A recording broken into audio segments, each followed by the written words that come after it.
You know that expression, sin feels like freedom until you try to stop? That is so true, because I was on the dating apps for like 2 months. I finally got off of them Sunday, but it took me so long to get off of them, and I was like praying for the strength to do it. I finally did after I hung out with these 2 women of God, and they convinced me and they motivated me to get off of them. But you know how in the Bible, like the Apostle Paul, and then this is from Jude, they'll say like, I am a slave of Jesus Christ.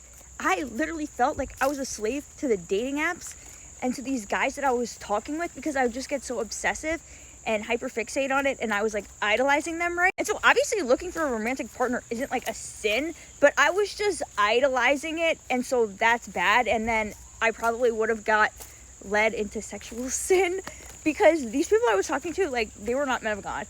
But anyways, then I was reading the Bible today. This is in Jude, and it says, these people are grumblers and complainers, living only to satisfy their desires.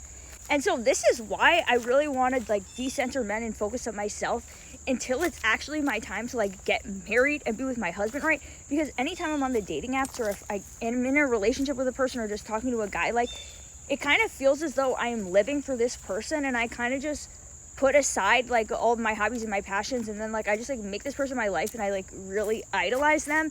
And so it's kind of like living only to satisfy what my desire to like feel loved and cared for, when like you have to feel loved. I have to feel loved because Jesus loves me and Jesus cares about me, right?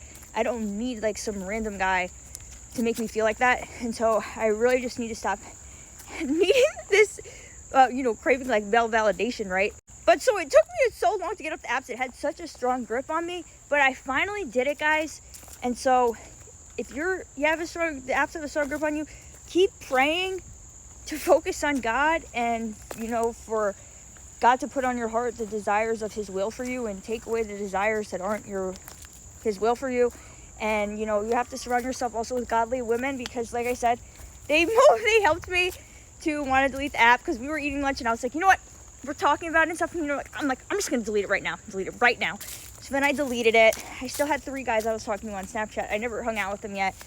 Then the next day I blocked all of them. And I was like, all right, it's really over, because it's like I couldn't have them either, because they weren't my soulmate. So I want to be a slave to Jesus Christ and not to these men or the apps.